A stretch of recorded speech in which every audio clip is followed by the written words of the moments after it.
Hello, everyone. Welcome to today's virtual Commonwealth Club program. My name is Molly Wood. I'm the host and senior editor of Marketplace Tech on National Public Radio, and I'll be your moderator for today. During our program, we will have time for your questions. Please feel free to submit those in the chat box. We are all getting so good at Zoom, aren't we? It is my absolute pleasure and honor to introduce Robert Reich, the Carmel P. Friesen Professor of Public Policy at the Goldman School of Public Policy at UC Berkeley, Senior Fellow at the Bloom Center for Developing Economies, and best-selling author of The System, Who Rigged It, and How We Fix It. It is such a slim volume, and it contains so much. Professor Reich served in 3 national administrations and was the U.S. Secretary of Labor under President Bill Clinton. He's the co-founder of Inequality Media. It's a nonprofit that uses the power of storytelling to inform and engage the public about the realities and the impacts of inequality and the imbalance of power in America. You can watch his videos every Monday and Tuesday on topics ranging from reimagining public safety, healthcare, social security taxes, and the socioeconomic effects of the pandemic. And if you don't follow him on Twitter or on Facebook, I highly recommend it. Professor Reich was also the co-creator of the award-winning film Inequality for All and the Netflix original Saving Capitalism. Please join me in welcoming Professor Reich. Well, hello, Molly, and thank you so much for moderating this discussion. What a pleasure to talk to you. I'm really looking forward to this. And I want to ask you right off the bat, probably the biggest question. The title of your book is The System, Who Rigged It and How to Fix It. So let's start at the beginning. Who rigged it? Well, it's been rigged over time in incremental steps by people who have the political power to change the laws and change the regulations to help themselves. Now, who has the political power to do that? Well, you go back 40 years and you see the biggest change in politics and the economy in the United States has been the concentration of wealth at the top and therefore the concentration of political power. So the rigging really has been done by a group that I call the oligarchy. It's a good old-fashioned Greek term meaning a small, rather small group of people who have the wealth and the power and control over a society. We tend to only think of the Russians as having an oligarchy, Molly, but I think that the United States, it's fair to say, either has one now or we are very shortly going to have one.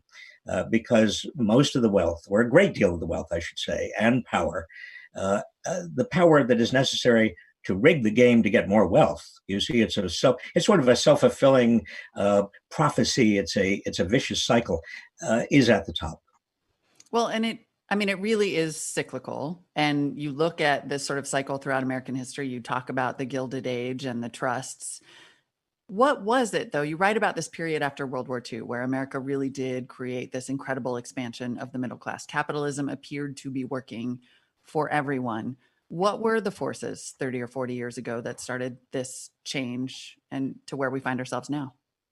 Well, it really was the largest middle class the world had ever seen, not just the United States, and the entire politics, our democracy, our economy centered on the growth of that middle class, not just stagnation, but the growth. It was possible for many poor people, including many people who had been marginalized, including Black people and Latino people and others, to begin to join the middle class.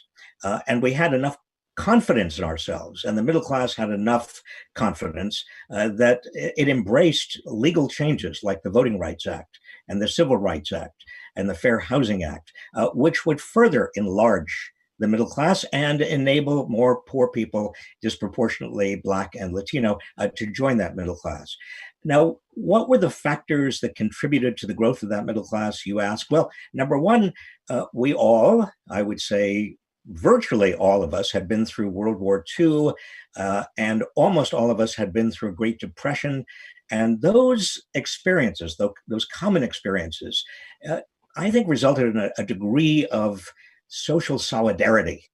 So that coming out of World War II, the CEOs of big corporations did not get 300 times the salaries and compensation as they do now of the typical worker.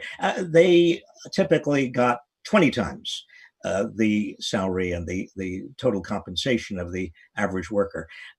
It would have been unseemly not to, given that social solidarity. Banks were not running the economy. In fact, banking was kind of boring, and it was thought to be appropriate that it was boring because after 1929, we clamped down on the old form of casino-like banking.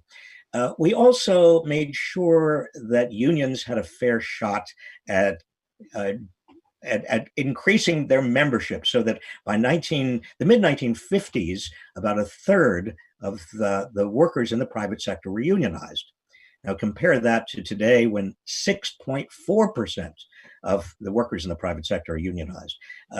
But you see, that enabled workers because they were unionized and because the corporation was not organized so relentlessly to maximize shareholder value, but was more organized around the notion of stakeholders, including workers and communities. So it was possible for workers to get a significant, not huge, but a significant portion of the gains from economic growth. And that in turn contributed to a larger and larger middle class. You see, it was a virtuous cycle.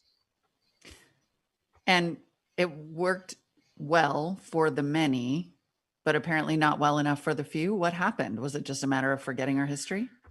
I think it was partly a matter of forgetting our history. By the late 70s, early 1980s, corporate raiders, you may remember them, they began to change the goal of the corporation from doing well by all stakeholders to doing well only by the shareholders. And indeed siphoned off many of the gains that other stakeholders, such as workers and people in the communities where the corporations did business, were enjoying. Secondly, at the same time, you had, and for much the same reason, you had efforts by corporations to bust unions. And those efforts had proved, certainly by now, in fact, by the 1990s, when I was Secretary of Labor, it was very evident those efforts were proving successful. And thirdly, you also had finance growing and becoming much larger, breaking the laws, in fact, changing the laws. You know, after a certain point, an industry or a sector of the economy becomes so large and powerful that it exerts political influence, and finance, certainly by the 1980s, 1990s, was becoming powerful enough politically to deregulate itself, or to have members of Congress and regulators deregulate finance. So, and that continued right up until 2008 and the financial bubble. But even now, finance still controls a big portion of the economy. And we could go on, but you see that the shift really occurred, the big change really occurred in the 1980s. I want to talk about finance for a second, and you are particularly and personally hard on Jamie Dimon throughout this book. In fact, you address him directly in the beginning and the end of the book as almost the avatar of, I think it's fair to say, capitalistic hypocrisy. And I wonder why him specifically. I'm glad you use those terms. I don't really use the term capitalistic. This is paraphrasing. Yes, this is paraphrasing. Yeah. No, the reason I entitled the book "The System" is because I really don't want to create the impression, or to further the impression that a lot of people have, that all you have to do is get rid of certain people, get Donald Trump out of office and get some of the captains of industry changed. To have a more equitable society. That's not really going to happen just by moving people. And I chose Jamie Dimon as the kind of the person I talk about mostly because Jamie Dimon styles himself as a Democrat, capital D. He talks a lot about corporate social responsibility. He is the CEO of the largest bank in the United States, one of the largest banks in the world, JP Morgan Chase. And he seems to recognize many of the problems that we have in the United States in terms of widening inequality and an angry middle class, working class that can easily be manipulated. And yet he doesn't go the next step. He doesn't actually want to change the structure of power that brought him to power and enables him to be chairman of the Business Roundtable and to get a gigantic tax cut for big corporations and the wealthy from the Trump administration, and to get all the deregulation that corporations want from the Trump administration, and to do everything else that is going on now. It's you use the word hypocrisy. I think it's self delusion, and that's what worries me about a lot of so-called corporate social responsibility. The most responsible thing that Jamie Dimon and large corporations can do is fight to prevent Jamie Dimons and large corporations from having nearly as much influence and power as they now have. Right. And I do want to make clear hypocrisy was my word. But it is interesting because you do note that we're at a position where there is so little power among everyday people that the people in charge of fixing these systems are the people who benefit the most from it. And that's pretty obviously an upside down system that is really, really hard to change, right? We're not, I mean, you argue in some ways that we're not even all having the same conversation because Democrats, Republicans, the wealthy, CEOs are essentially completely sidestepping this question of power and wealth.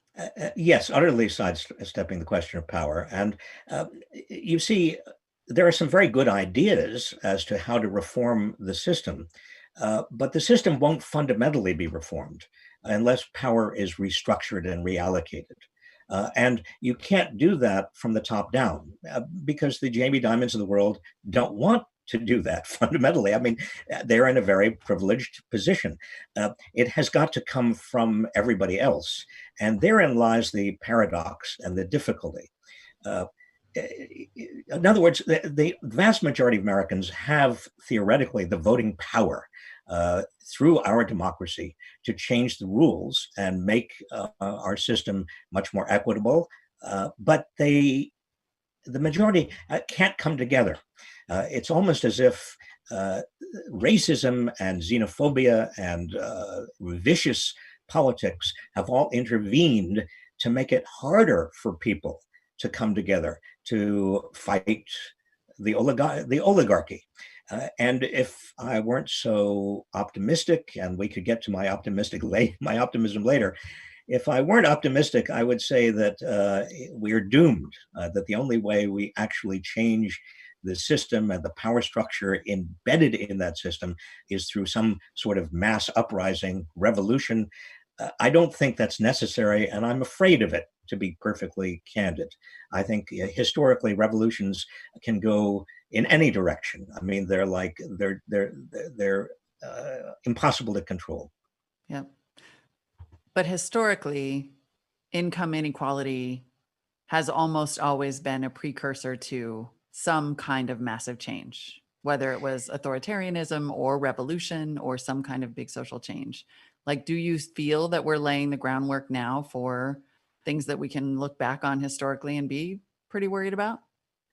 Well, I think social change is going to happen and must happen. The trends we're seeing now, both with regard to inequality and racism and climate change and all these others, are not sustainable.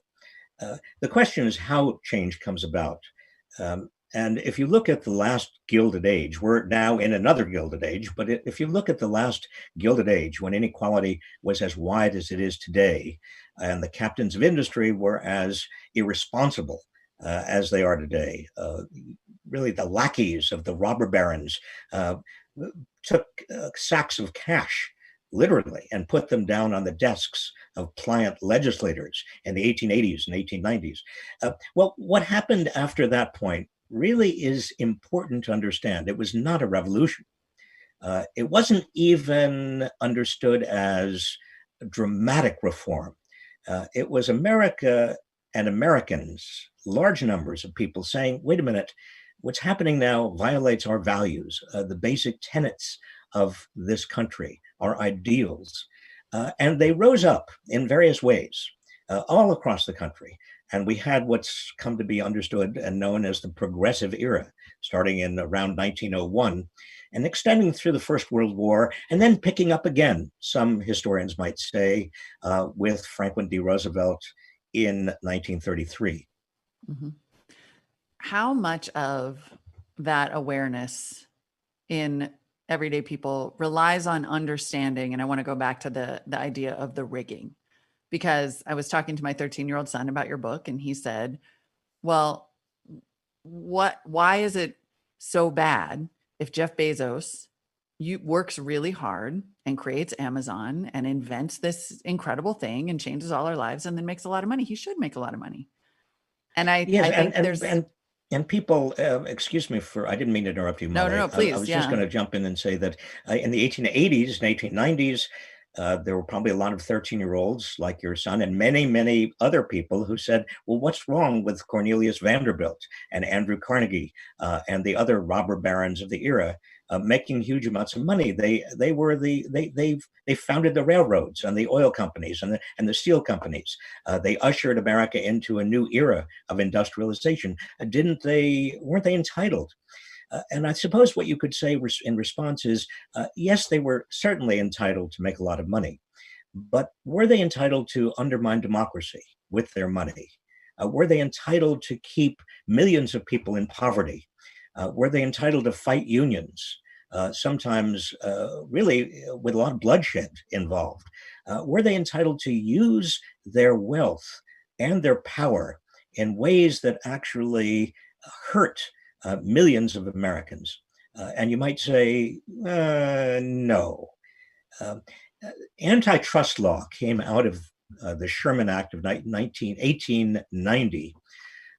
And if we had antitrust laws today that were as vigorously employed as the antitrust laws were after Teddy Roosevelt became president, Amazon would not be able to dominate, or for that matter, any of the other 4 or 5 major high tech firms wouldn't be able to do what they're doing.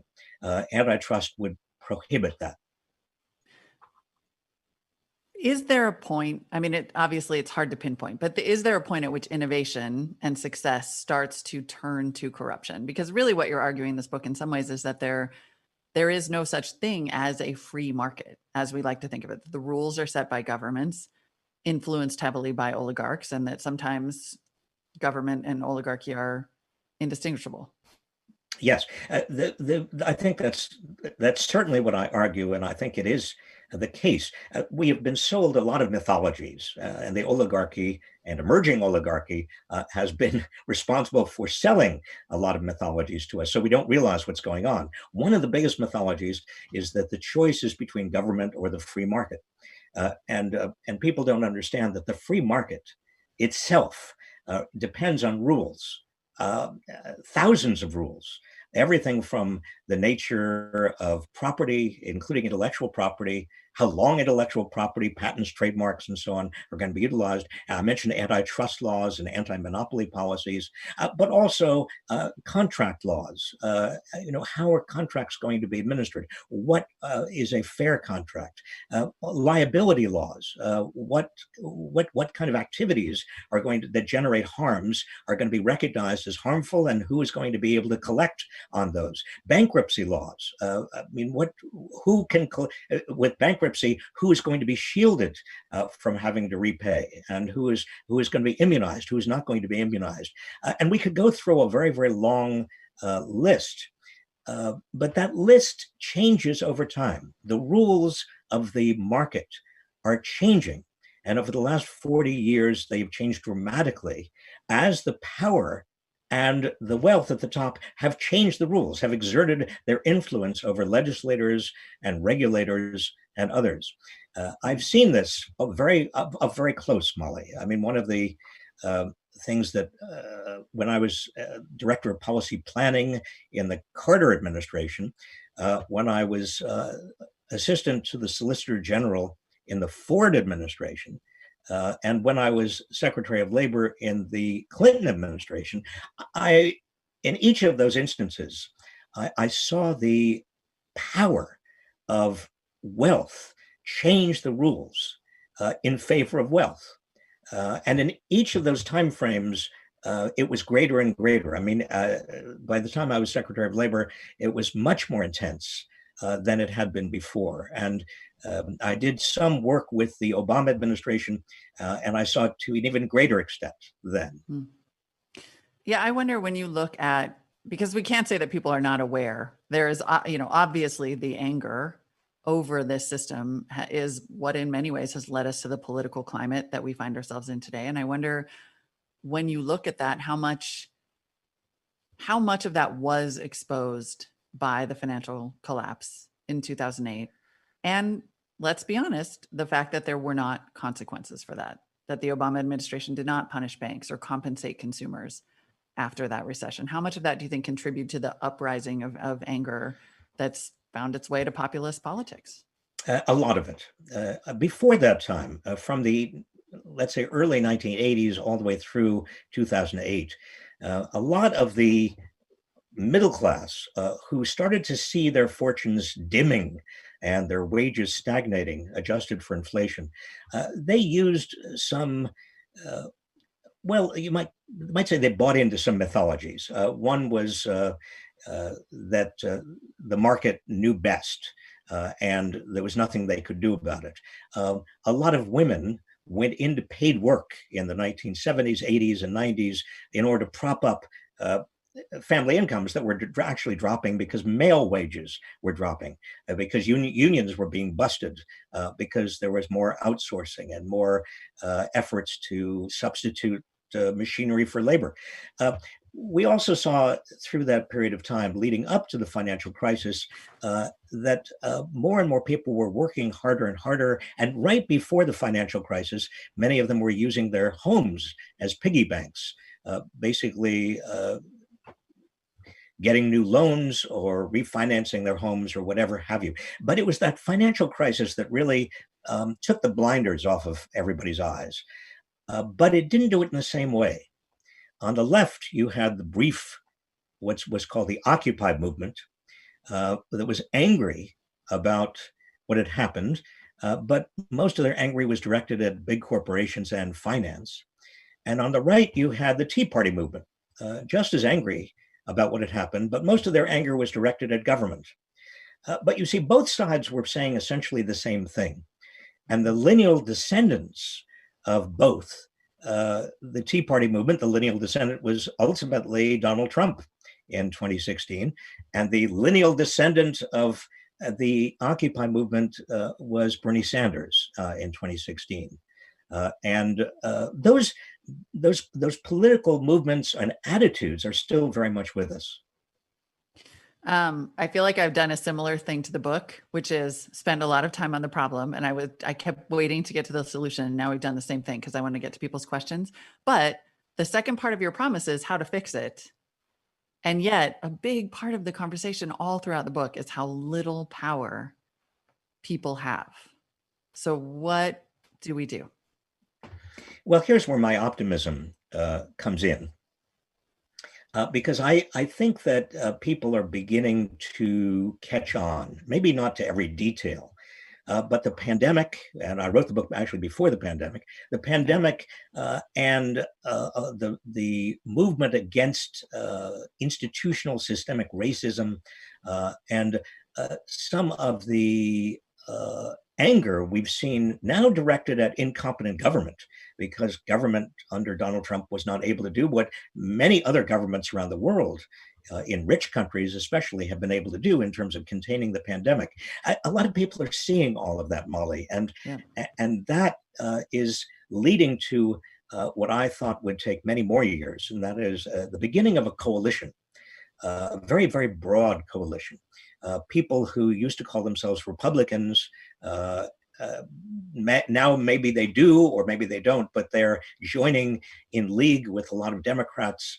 Many Black people and white people are marching together and joining together.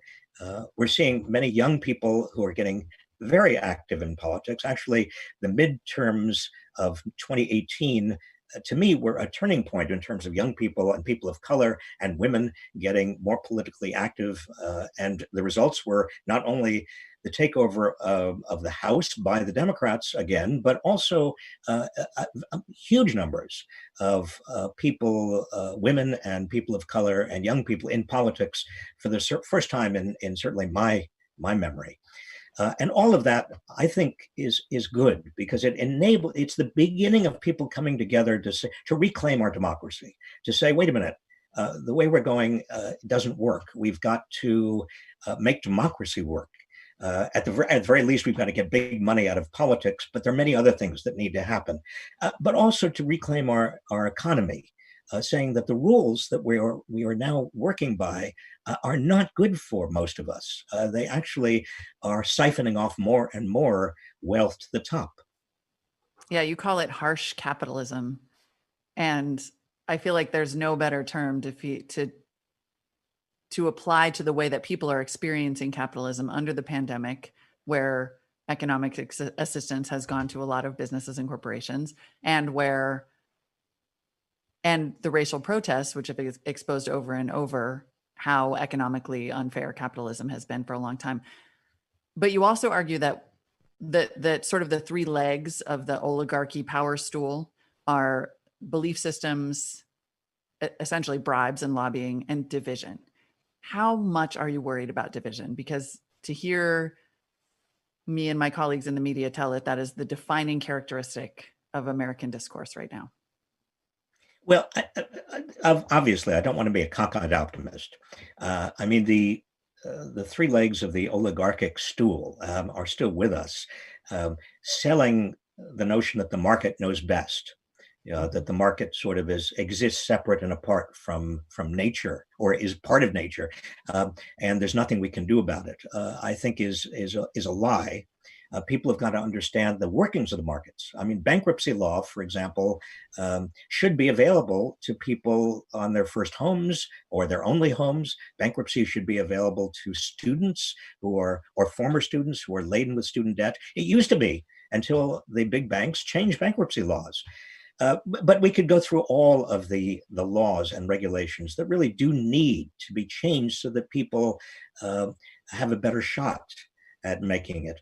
The other thing that I pointed out, and you just pointed out, is the divisiveness, the divide and conquer strategy of the oligarchy. Racism is sort of the oldest divide and conquer strategy. It's something that has been used in American politics for since before we had in America, but more intensively over the last 20 years.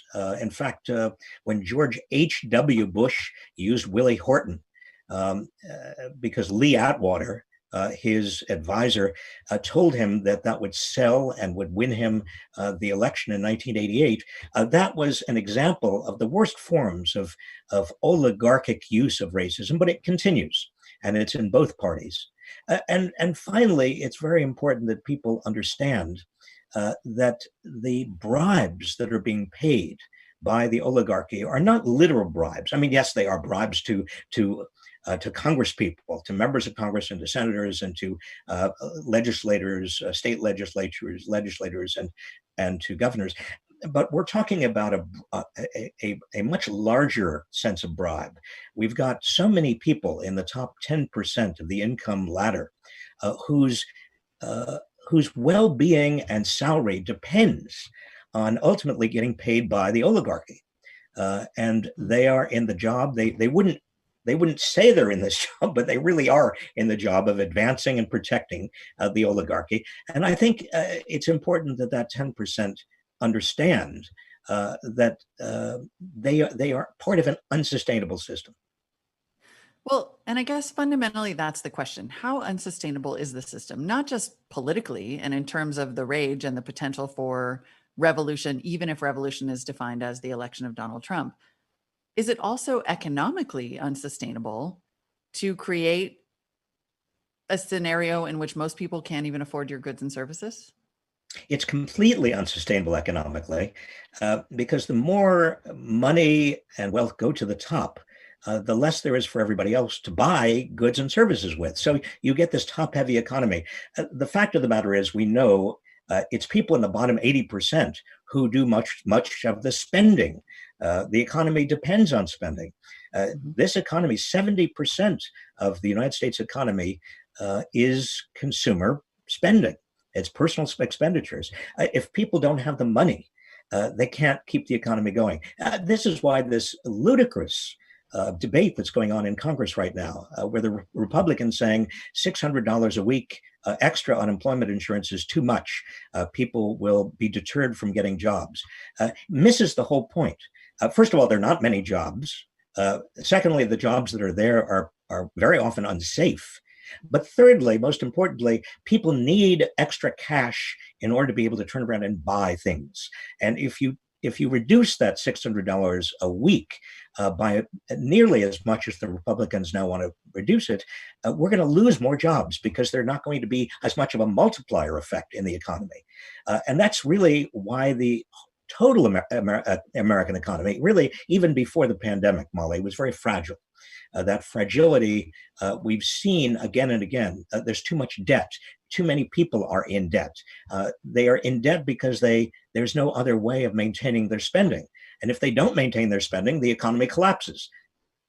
Right. So was it always destined for some sort of, collapse? I mean, we're buying goods that cost less than it costs to actually manufacture them and destroying the climate in the process. Like, it sort of seems, is that why you see the Jamie Dimons of the world taking these kind of baby steps towards it? Like, do they think that there's an incremental solution? It's a good question. And I have had conversations, not with Jamie Dimon about this. I've had conversations with others. I think the problem is what you might be called a collective action problem. That is, there might be individual billionaires who understand that their long-term interest is on a more equitable society. That is, there's no way that people are going to continue to use Amazon if Jeff Bezos and others like him siphon off so much of the income and wealth of the country. But Jeff Bezos alone, even though he has extraordinary wealth and power, can't actually change the system and probably has very little incentive in the short term to change the system anyway. If you go back to the first decade of the 20th century, the progressive era that I mentioned before, what was interesting to me about that is that you had Franklin D. Roosevelt as president in 1901, and many of the captains of industry began, I say many, not all, certainly not Cornelius Vanderbilt, but maybe Andrew Carnegie in a way, began to understand that unless the rules of the game were fundamentally changed so that there was much more widespread wealth and much more widespread well-being, not only did they risk revolution, but they also couldn't keep their own economy going. Henry Ford understood that his employees and all other employees needed a raise because otherwise they couldn't afford to buy Model T Fords. And so you begin to get this understanding among even the wealthiest business leaders, but it's hard to come by. Right. And it's fundamentally self-interested. So it has a big hill to climb when it comes up against the other self-interest, which is their billions of dollars. Exactly. I have some questions coming in from our viewers. And so I want to start to pepper some of those in. And we're actually going to start with a video question because we have a question from one of your students. Hi, my name is Amadeus. I'm an Indigenous student attending UC Berkeley who also took your Wealth and Poverty class last spring semester. I also work at MyPath, a national youth financial capability nonprofit that envisions bridging the racial wealth gap. This generation of youth has been hit hard due to the pandemic.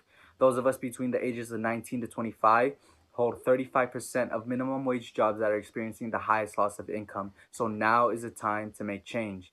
And so my question for you, Professor Reich, is what do you think about guaranteed income paired with financial services and education as one way to give young people that foothold? Thank you. Well, let me just say that it's such a treat to be questioned by one of my students. This pandemic, I've been teaching remotely, and it's awful. I mean, I love teaching, but I don't see their faces and I don't get their questions directly like I just did. I might also add, when I talked about my optimism a while ago, Molly, a lot of that is fueled by teaching the most socially aware, and I think in many, many respects, a dedicated generation of students that I've taught in all of my 40 years of teaching. And you got an example of that just now. The question was, do I support a minimum basic income or a universal basic income? I think that's a good idea.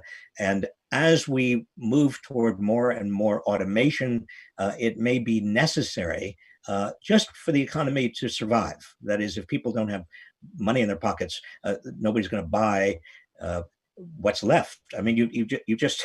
I was watching yesterday. I don't know if you watched the antitrust hearings. Oh, yes.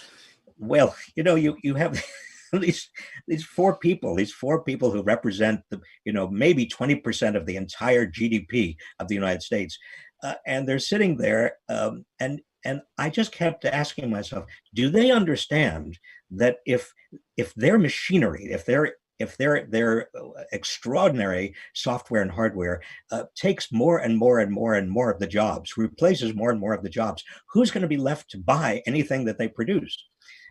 So yes, a minimum guaranteed or universal basic income is probably going to be part of what's necessary.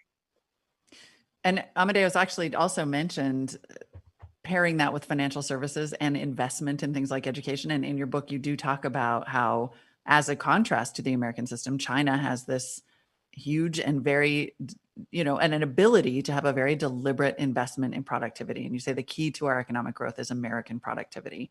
So I think there's an idea that UBI suddenly means people get a check and that's all we ever do to grow our economy. And clearly that's not the case. That's right. It means that people have the wherewithal to get more training, more education, more skills, become more productive.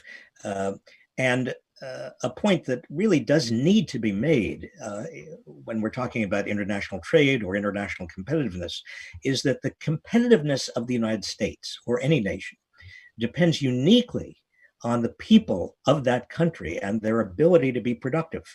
It's not the corporations headquartered in that country, because all these big corporations are becoming global very, very rapidly. Many American corporations are doing their research and development all over the world. The real issue is what is learned here. And how well is it learned, and how productive people can be here. And that's why investments in education and job training and lifelong learning are so absolutely critical, and are just as important as investments in infrastructure and investments in basic R&D. Let's talk about those big tech companies. We have a question from a listener, and I think this is very relevant because those hearings did just happen, and it was sort of historic. It did feel like a real Gilded Age moment where the heads of these four big trusts came. The Financial Times, I think, did a piece just a couple of months ago talking about Mark Zuckerberg specifically as an American oligarch. And when you look at these companies and the size and power that they wield, does that seem like an obvious case of antitrust to you? Does it seem like that's an example of where a breakup should occur? Or, as this person puts it, what can be done to redistribute their economic influence? Yes, when we think about antitrust, most of us think immediately about breaking up companies like Ma Bell or the Standard Oil Trust of the beginning of the last century. But there are many other things that can be done. I mean, Mark Zuckerberg, who incidentally, I think during the course of the hearings themselves, just those hours, I calculated his income went up, or his wealth went up about $11 million. And just a few days before, Bezos, actually, he increased his wealth in one day by 13 billion. But let's talk about what can be done. Mm-hmm. There is absolutely no reason why Zuckerberg should be able to use the wealth of his company, Facebook, and continue to buy Instagram and other companies that could have been competitors. In fact, I think that antitrust law, if it really had any teeth in it, like it used to, would prohibit those kind of purchases and would unwind them right now. Would say no. You've got to get rid of Instagram. You've got to get rid of all the other companies that you've acquired because they could be freestanding competitors to you.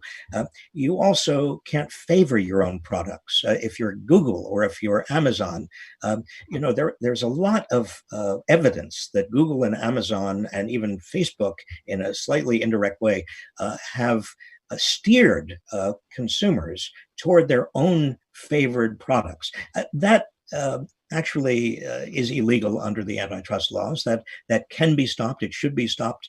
There should be no favoritism whatsoever. That used to be called an illegal tying arrangement under the antitrust laws.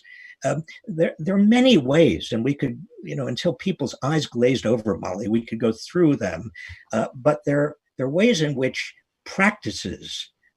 business practices of the 4 or 5 major high-tech firms need to be altered, and they need to be forced to be altered. They're not going to alter it simply because it would be a nice thing to do.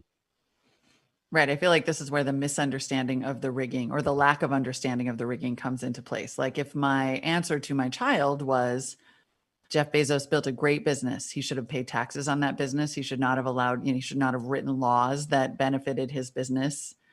That there's a point at which you exceed fair competition because monopoly is like the natural goal of a really good businessman. That's right. And regulation is needed. Yeah, precisely. And even intellectual property, the misuse of patents and trademarks by high tech, but also by the pharmaceutical industry, in terms of entrenching themselves, making it very hard for new entrants to get in. That is a violation. It's an antitrust violation. It should be considered to be a monopolization. These big companies also, the tech companies, are acting as monopsonists as well. That's a fancy term, meaning they're using their power not just vis-a-vis consumers, but also suppliers. Amazon is holding down prices for all sorts of suppliers, making it reducing the incentives for people to actually create businesses. The United States is supposed to be this font of new businesses. Actually, the rate of new business formation has been cut in half, even before the pandemic, from 2000 to January of 2020, the rate of new business formations dropped by half. In large part, in my view, because of the dominance of these big corporations, particularly high tech. We'll keep moving through these questions here. You talk about in the book, I'm going to read this because it was so notable that it had been written before the pandemic. And you said that when it comes to people coming together and creating these great changes, quote, sometimes it's an economic shock. And then you talk about, the Depression or the Great Recession. And you said, sometimes we just reach a tipping point where the frustrations of average Americans turn into action. And this listener's question is, if the Depression and World War II brought us together in a common experience, can this pandemic also become a pivot point? And if so, to what do we pivot? A better democracy or more oligarchy? Well, that's the question. That's exactly the question I was going to ask. Where do we pivot? I mean, I think that obviously where we need to pivot is a stronger democracy capable of changing the rules of the market in just the ways we've been talking about, so that they are more equitable, so that the results of the market are more equitable, so that the pre-distributions, in fact, this is something that I think a lot of people don't fully focus on, but it's very important, that we focus most of our attention on redistribution. That is, after the market has done its work, what then needs to be redistributed from the wealthy to the poor, or from the rich to the working class. But the real, I think, more important distribution occurs inside the market. And I think one way we might see this is a pre-distribution. And it's mostly from average people upward. I mean, the big banks, for example, Jamie Dimon's bank and other major banks on Wall Street are enjoying a huge pre-distribution upward because they're too big to fail. After 2008, they're even bigger than they were before. And that that guarantee, that too big to fail guarantee, implicit guarantee from the government, is worth tens of billions of dollars to the big banks. That's an example of a pre-distribution upward. And there are many, many others.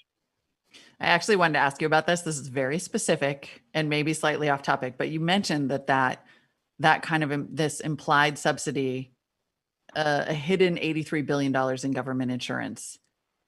I didn't totally follow that. Can you explain how that works? How does that translate into sort of a subsidy for banks like that? Oh, very simply, because everybody doing business with a bank assumes that because the biggest banks will get bailed out if they ever get into trouble, we don't have to worry about them getting into trouble. In other words, you as a business person dealing with a major bank, you are actually willing to settle for maybe not quite as good a deal as you might get from a much smaller bank, because the biggest bank has this implicit guarantee from the government.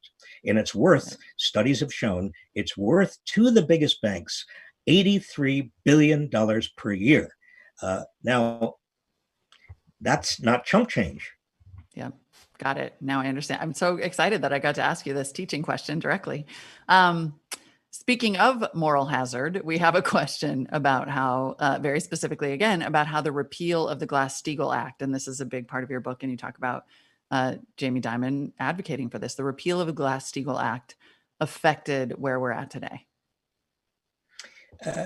Well, starting in the early 1980s, the banks began having enough political power because they were getting to that wealth tipping point that they began chipping away at the many laws and regulations that were put into effect in the 1930s after the great crash of 1929, when the banks really did pull the economy with them. And those, there was not just one of them. I mean, Glass-Steagall was one of them, but there were many of them. And the banks were chipping away at them constantly after about starting with the Reagan administration. So by the time of the Clinton administration, the banks argued, well, look, Glass-Steagall is the last little remaining bit, and we can do most of what we want anyway, so it's not really significant. Why don't you just give it to us? And the efficiency gains will be much greater than any risks. And so the Clinton administration, along with Republicans in Congress, said, fine. Well, the sum total of all of that chipping away, including the Glass-Steagall Act, meant that there was really nothing between the kind of explosion we saw in 2007 and 2008 and the banks. The casino, finance really did have no restraints left. Glass-Steagall basically kept investment banking separate from commercial banking, but that was the last brick in the wall taken down, and that meant basically finance could do anything. And right now, Molly, there's not much left. I mean, there is the Dodd-Frank Act, but that has been whittled back too, step by step. Jamie Dimon and others on Wall Street, they've done everything they can to get rid of the Dodd-Frank. And the Trump administration has been very helpful to them. So the big banks, I would say, are quite fragile right now. This seems like a good point to draw a distinction. There's a quote in the book, Henry Demarest Lloyd, "Liberty produces wealth and wealth destroys liberty." And this feels like a good point to say that it seems to me that what you're arguing for is regulated capitalism, that it is unregulated capitalism. It's capitalism with no rules. That is what is ultimately suicide for societies and the planet and democracy, maybe. That you're not saying chuck it all out and have a socialist society, which I think is an argument that gets lobbed a lot. No, I think these big terms like capitalism and socialism really hide all of the interesting and important detail. I am not arguing for a regulated capitalism. Capitalism is now very regulated.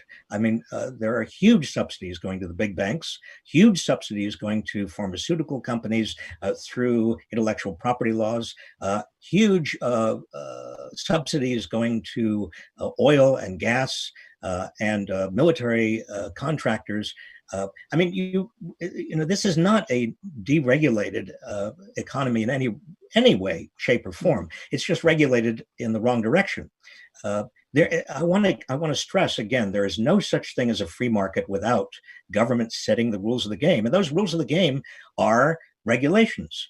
I mean, we might call them laws, we might call them whatever we want to call them. It doesn't matter. There are rules. If you take away all rules, you don't have a free market. What you have uh, is survival of the fittest. You have sort of a state of nature in which just the strongest and most powerful can beat down everybody else. That's not a civilization. That's you know, we would all be constantly in a state of fear if that were in fact where we were living. Uh, I don't know exactly what socialism is supposed to mean, but I do know that we do have to have rules and regulations and laws that make capitalism work for most people instead of a handful. We need investments in people, in education, job training, research and development, roads and bridges, infrastructure of all sorts, because those investments, public investments, are as important as private investments. We need social insurance because social insurance enables us to be safe and feel safe.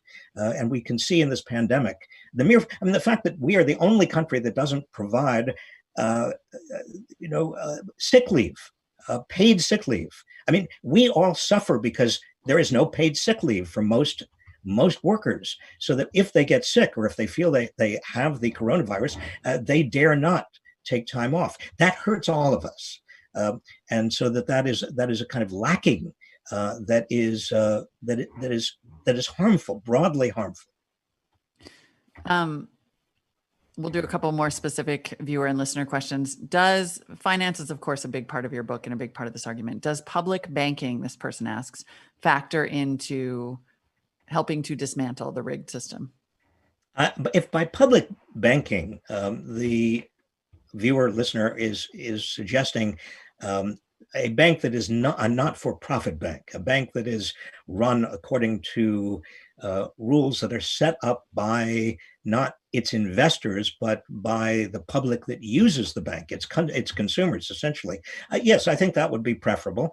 Just like I think that we should move to the kind of healthcare system we had, health insurance system we had in the 1950s, which was not for profit. It was actually the big blues.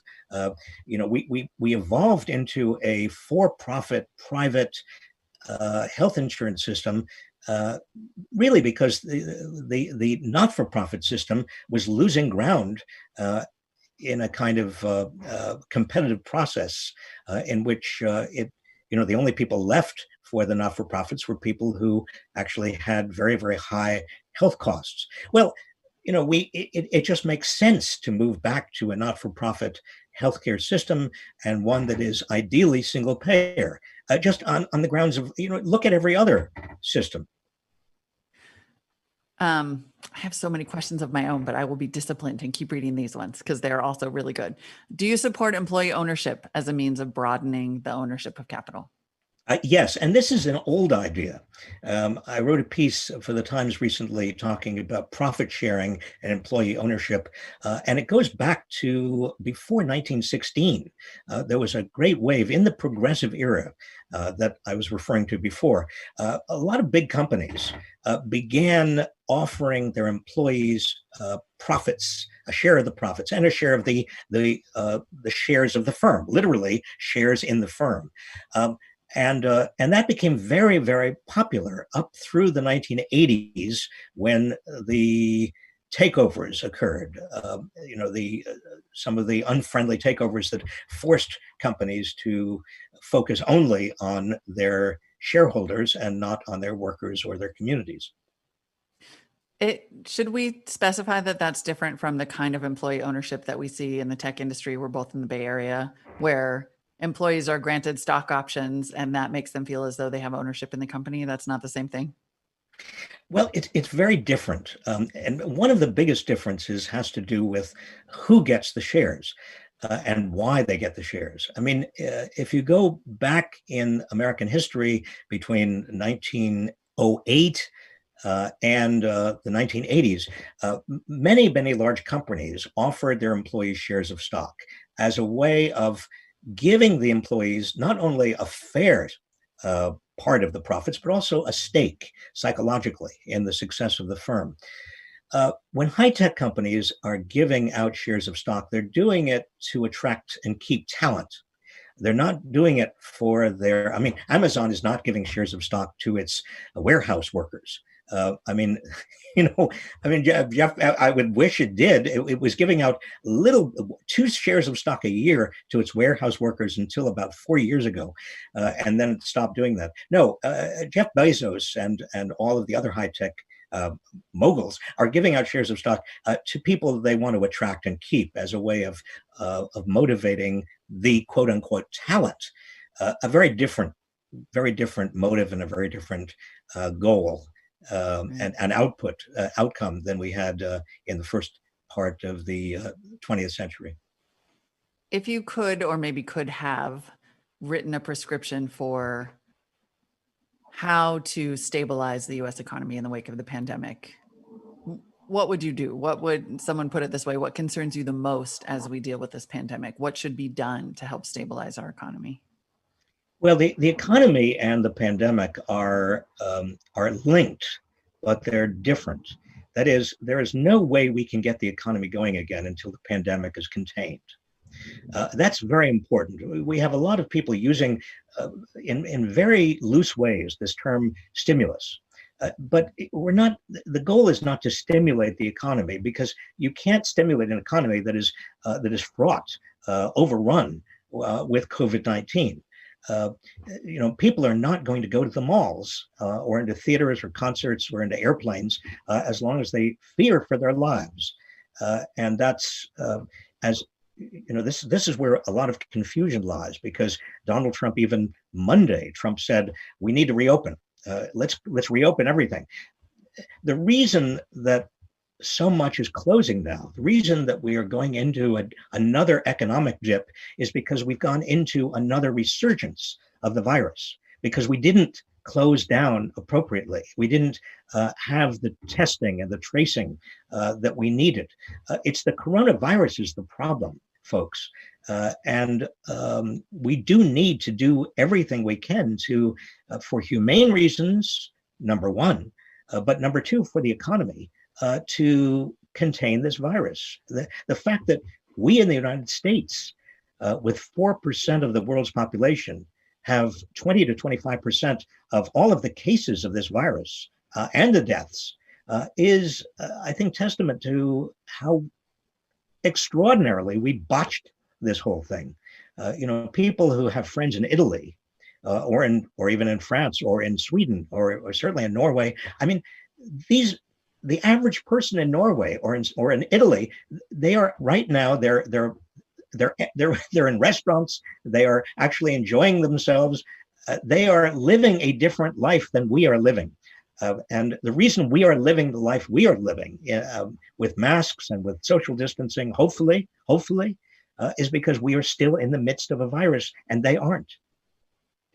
I do wonder how the emergence of the virus and this sort of massive social change that we're starting to see, how does that change, if anything, the conclusions in a moment in time where you wrote right up to this massive upheaval? And I wonder if that changes your sense of our potential unity or of the path that we're on. Well, as I suggested, I think that I have been impressed with the unity. Black people and white people getting together, marching and demonstrating and being activists with regard to ending systemic racism. So many young people getting involved in American politics. So many, even the Bernie people getting together with the Joe Biden people. I mean, this would not have happened were it not for the plight that we are now suffering. And part of the plight, let's be clear, I don't want to get too partisan here, and I don't mean to be partisan, but the pandemic would not be this bad if it weren't for how badly Donald Trump blew it. I mean, his inability to use the Defense Production Act, unwillingness to use the Defense Production Act to get critical materials, his unwillingness to assert leadership, his playing down the seriousness of the virus for months, his giving responsibility to the states and locales who handled it in a haphazard way, as only the states and locales would, because we don't, they are not national governments. So Donald Trump is part of the problem. Part of the problem also is we don't have a public health system in this country, and we don't have a health insurance system in this country. And I think now people are beginning to say, wait a minute, this is crazy. We do need a health insurance system that covers everybody. We do need a public health system. We do need paid sick leave for everybody, and so on. So I think to that extent, the pandemic has been educational. I guess what worries me most right now is that there's no end in sight. We're likely to go into a second wave, which also suggests and means a second economic downturn, possibly deeper than the one we're already in. And that anger, that it's going to generate a lot of anger and a lot of destitution, a lot of suffering. That could backfire in so many ways. There's no reason to suppose it's going to be a constructive thing. It could be, I hope not, I pray not, it could be destructive. We could just end up being angrier and angrier at each other. We have about 5 minutes left. So that's the point in our program where there's time for just one last question. And I guess the question I want to ask you is, so much of what you're saying, I think, seems and feels really obvious to a lot of people, especially right now. And yet it's clearly not, right? There are clearly arguments on the other side. There are clearly people who are saying publicly, the system is working. The market is working. The market will work. The economy will right itself. What do you say to them? Like, is there an argument that you think you have that will sort of get us over that dogmatic hump? I don't know, Molly. It's very much like, people said in 1929 after the crash, Herbert Hoover was saying, oh, well, the economy will right itself. The system is fundamentally stable. It is perfectly fine. Well, you had to go through a couple of years of that to see how hollow all of those arguments were. Now, are we approaching a 1933 again? And if so, will Joe Biden be another FDR? I certainly hope so. But there are a lot of crazy arguments. And I'm not talking only about the Sinclair Broadcasting, Fox News conspiracy stuff. I'm talking about just a bad economics, a bad understanding of our political and democratic system. So until we get that straight, and until everybody reads my book, no, I don't mean that. Until we do, though, at least get all of understand the system, and that's critical. I mean, democracy depends upon people being literate about the system, and hopefully, my small contribution will advance that.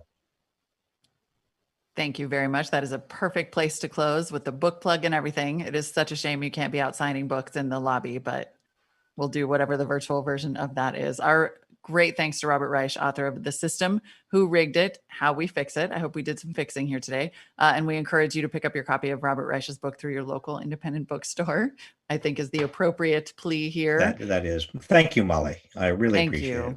And thanks to everybody who joined us online. We really appreciate you showing up in the middle of the day. I'm Molly Wood, and this virtual Commonwealth Club program is adjourned.